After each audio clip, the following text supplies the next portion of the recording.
Bueno, muy bien. En el anterior segmento estábamos viendo la, la tipología o la metáfora del resplandor del sol sobre Jerusalén. Entonces, bueno, mi pastor, aquí está el complemento de lo que usted estaba explicando de la figura del sol dentro de lo que llamamos la cosmovisión judía, ¿verdad? Recuerden que el sol, la luna, las estrellas, en toda la cosmovisión y en todo el movimiento del profetismo de Israel, son figuras muy importantes asociadas a la expresión del gobierno de Dios, del amor de Dios, de la autoridad de Dios para con la misión de Israel. Mi pastor, continúe, por favor. Ok, pastor, muchas gracias. Leemos en Génesis 37:9. Dice la palabra del Señor, soñó aún otro sueño y lo contó a sus hermanos, hablando de José, diciendo, he aquí, he soñado otro sueño, y he aquí que el sol y la luna y 11 estrellas se inclinaban hacia mí. Claramente el sol era su padre, claramente la luna era su madre y las 11 estrellas eran sus hermanos, ¿sí? Que se inclinaron ante él cuando él estuvo en Egipto, lo que nos hace entender que el sol, ya vemos que es una figura, ¿no? No es literal el sol, porque hace referencia a quien estaba en eminencia. Esto fue una tipología de Israel, hablando de Juan ya, como el sol, Jerusalén la luna y las estrellas los líderes del templo cuando vino el asedio de Tito contra Judea y Jerusalén, los líderes, los sumos sacerdotes, ¿sí? Los ancianos, los fariseos, el sol, la luna, las estrellas, todos ellos miembros del Sanedrín murieron, todo se apagó, todo dejó de dar su resplandor y con ellos el sol, el liderato se puso negro sobre Jerusalén como lo está diciendo Juan. Así es que, mis amados, el tercer juicio fue la imagen de un eclipse, que fue el mensaje de la deshonra, de lo opaco y lo que desfiguró su esencia como tal. En Job capítulo 25, versículo 5, y permítame lo leemos, porque si podemos tener un poquito más de claridad con respecto a estas figuras tomadas desde el Antiguo Testamento. Job capítulo 25, versículo 5 dice, he aquí, ni aun la misma luna será resplandeciente, ni las estrellas son limpias delante de sus ojos. ¿Sí?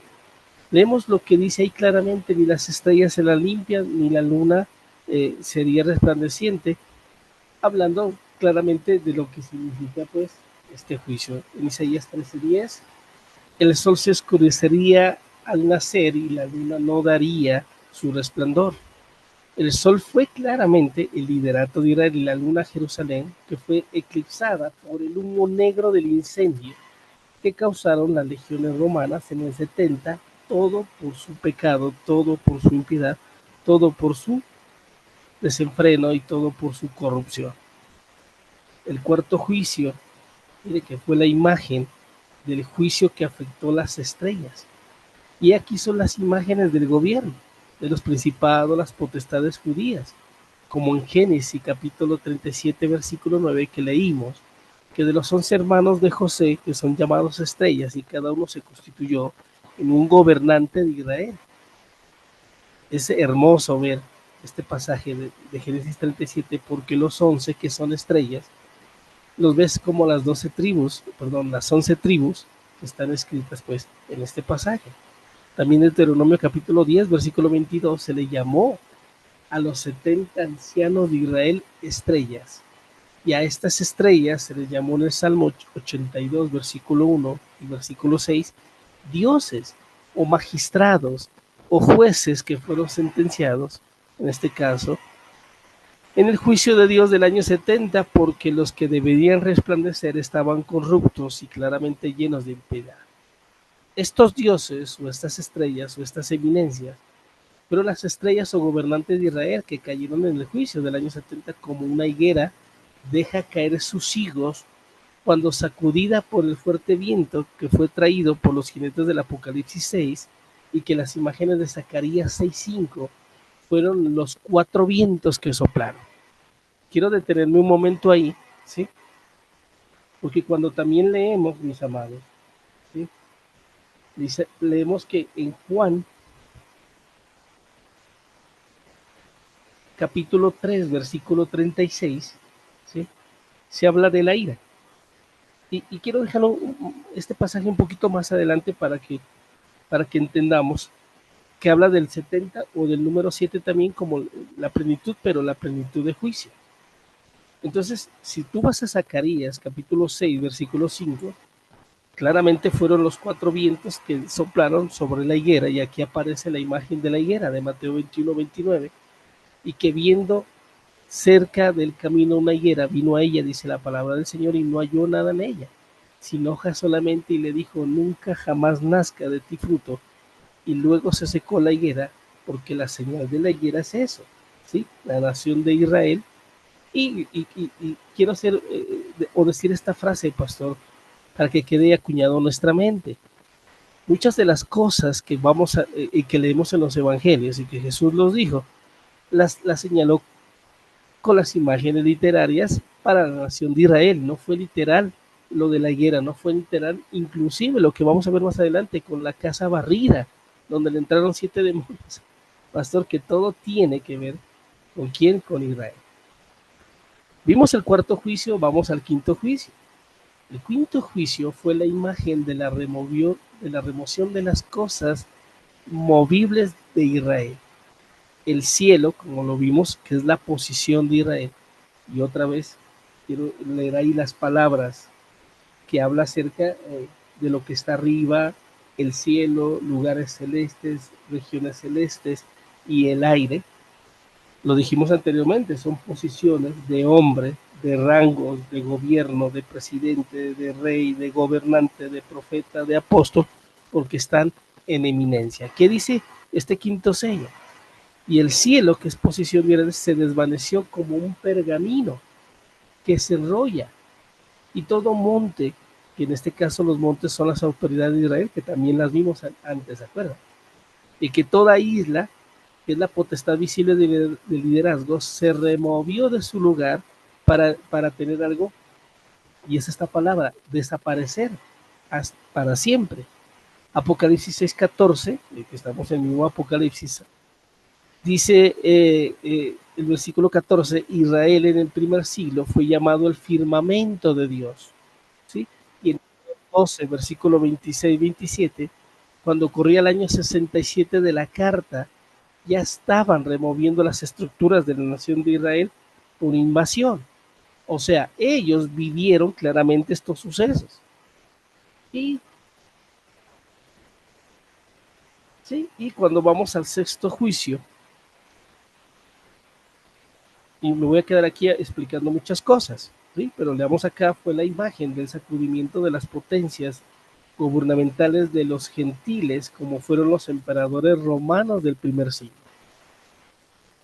Claramente, el juicio no solamente llegó para los judíos, porque también llegó para estos gobernantes. Cuando leemos en Juan capítulo 3, versículo 36, lo leo acá. Juan capítulo 3, versículo 36, dice la palabra del Señor, el que cree en el Hijo tiene la vida eterna, pero el que se rehúsa a creer en el Hijo no verá la vida, sino que la ira de Dios está sobre él. La palabra ira no tiene nada que ver con una debilidad del carácter de Dios.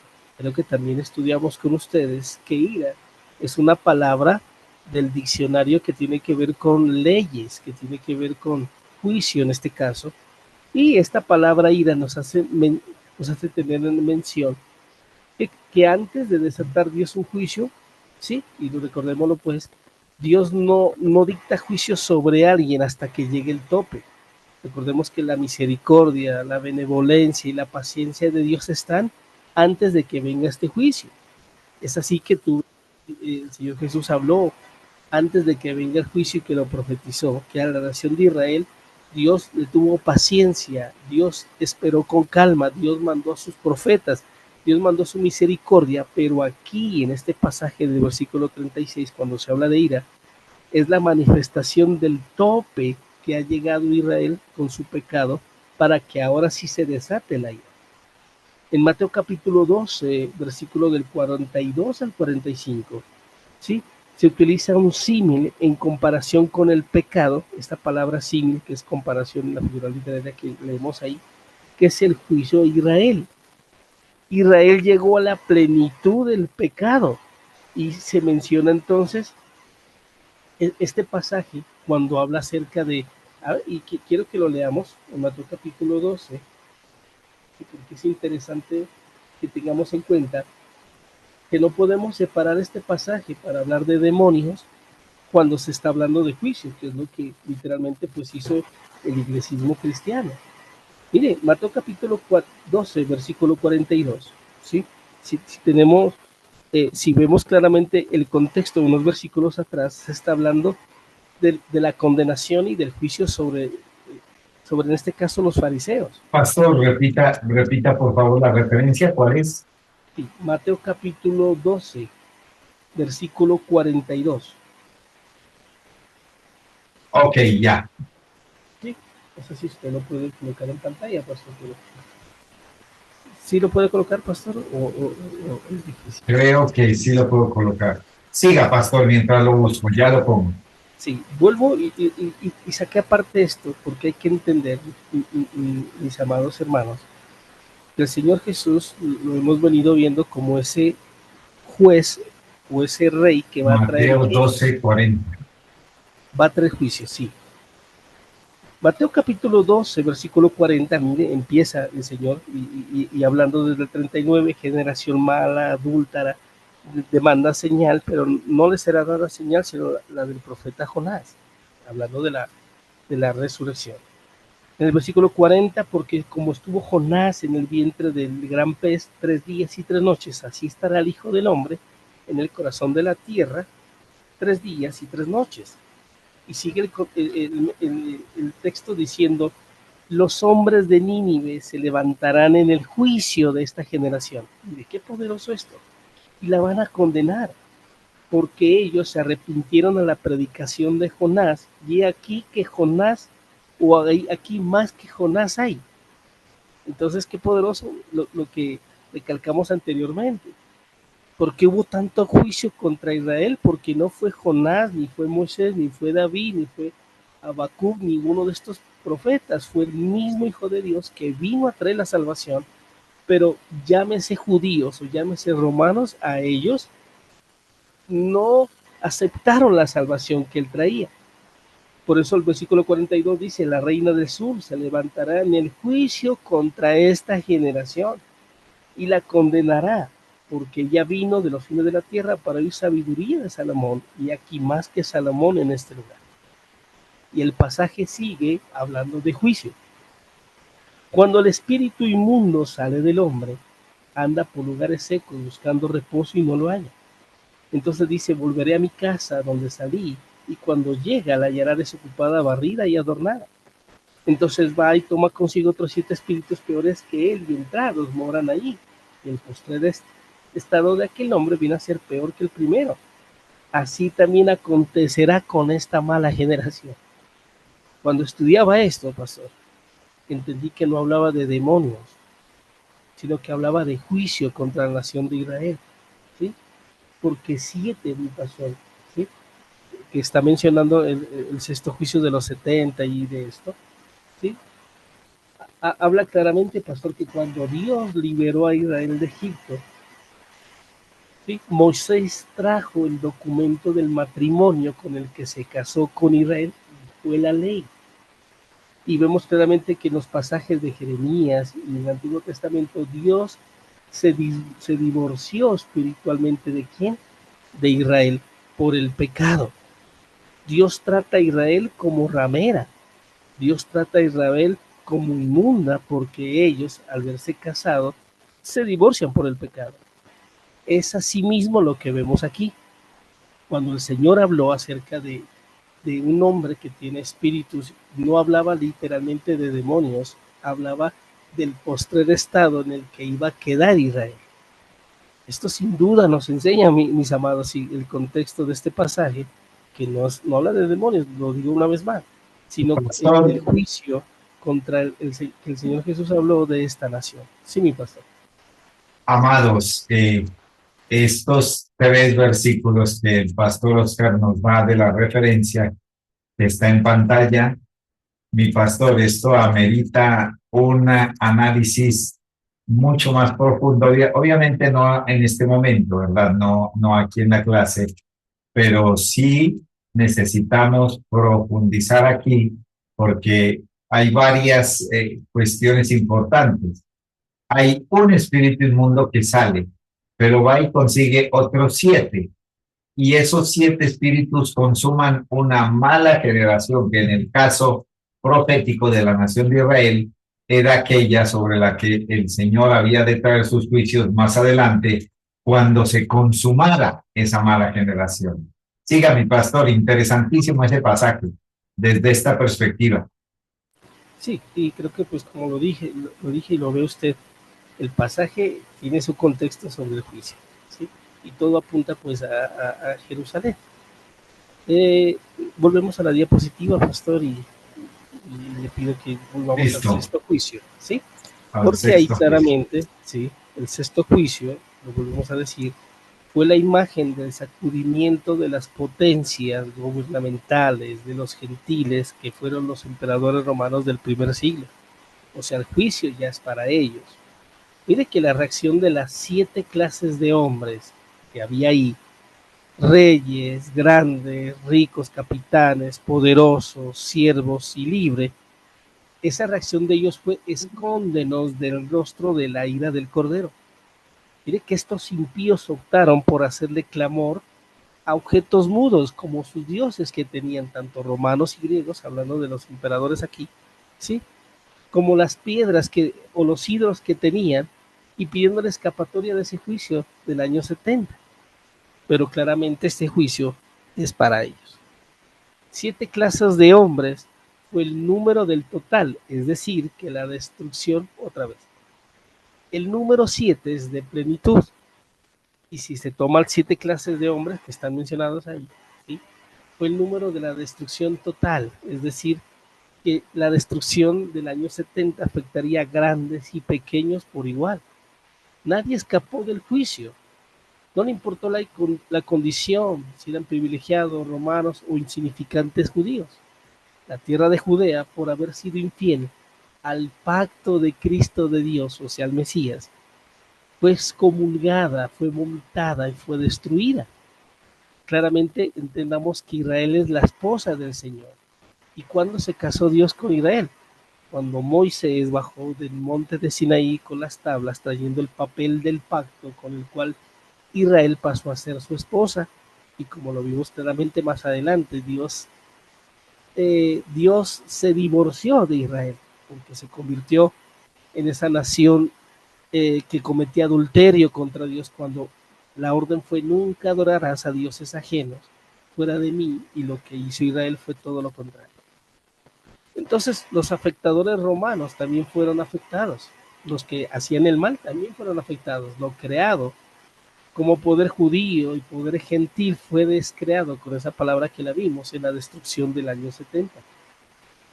Recordemos algo antes de terminar, faltan 2 diapositivas, que en el Nuevo Testamento hay 2 palabras para la venida del Mesías, ¿se acuerdan? La primera es la paruxia, con el verbo pareini, que significa la presencia visible del rey. Pero la segunda es aperouxia, ¿sí? O apeini, que es la ausencia del rey, y que lo manifestaba o que lo representaba un agente de su gobierno o de su ejército. En este caso, para Dios fue el ejército romano. Esa palabra peini, apeinuncia, ¿sí? Tiene 2 raíces, pastor. Apeini, que es ausencia, y ousia, del ser. Por eso aparecen ahí con el apóstol Pablo, pues, en las palabras venidas que habíamos estudiado desde, desde el inicio que iniciamos estas clases. Entonces, el caer sobre nosotros y escondernos de la ira del Cordero no fue el fin del mundo como planeta Tierra, porque las presiones: sol negro, luna, sangre, estrellas cayendo, cielo desvaneciendo, terremotos sacudiendo, montes removiéndose, fueron las descripciones que Juan usó para referirse al fin completo de las estructuras judías como nación que cae en el año 70. Mientras las 7 iglesias hacían la lectura del Apocalipsis, del capítulo 6, del versículo 9 al 17, los sucesos estaban ocurriendo en esa generación, donde en la primera persecución del año 64 al 67 con Nerón. Eso es un poco de historia, ¿sí? Y el día grande del Cordero, el día grande y temible de Jehová, que se había profetizado por Malaquías, ¿sí? Capítulo 4, versículo 8, si no estoy mal, cuando el Señor dijo que la próxima aparición de él sería para traer juicio. El día grande del Cordero de Juan el Bautista, cuando habló del bautismo del Espíritu Santo y el bautismo del fuego.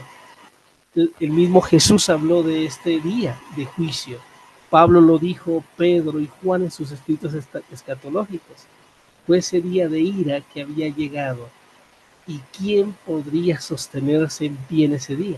Claramente fue para la generación pagana del primer siglo que esperó la llegada de la consumación o la venida de Cristo, de la Peimi, la Peinusia que lo vimos ahí, con Cristo que no bajó físicamente, sino que lo hizo a través del ejército romano del año 70, y vino en sellos de juicios a través del imperio romano y en gloria para los santos y fieles en Cristo, que es el remanente escogido de Dios que se pudo salvar.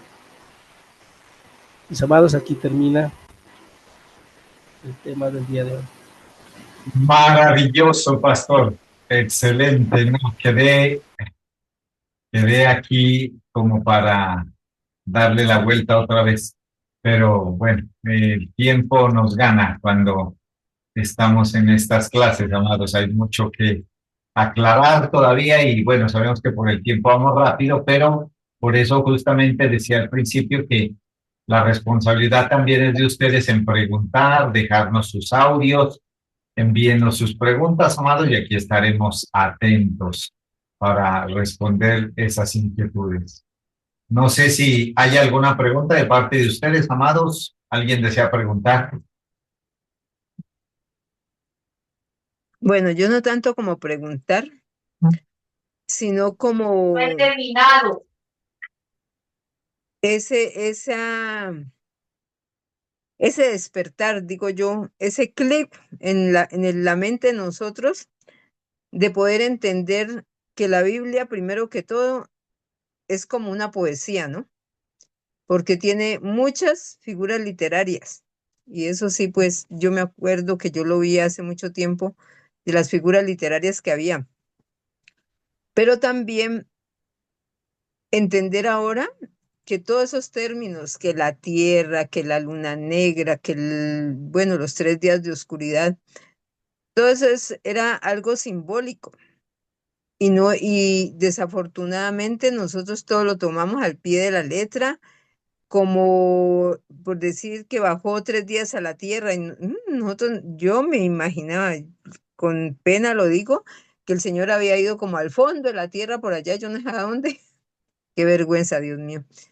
La ignorancia, pero bueno, es maravilloso uno poder entender todas esas cosas, entender lo del 666, que falta todavía mucho, pero bueno, ahí poco a poco nosotros vamos despertando y abriendo nuestra mente y nuestros pensamientos a lo que es realmente, por ejemplo, el Apocalipsis, que lo teníamos eh, como un libro de terror, digamos así, era como una película de terror.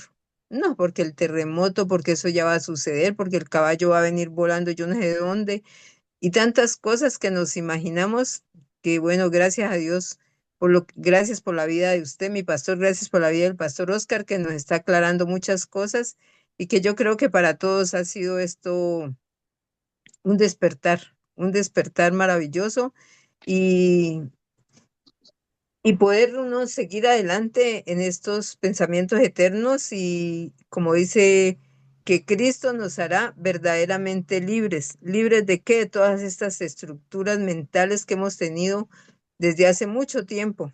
Y eso es maravilloso. Muchas gracias a ustedes, muchas gracias a los que están aquí.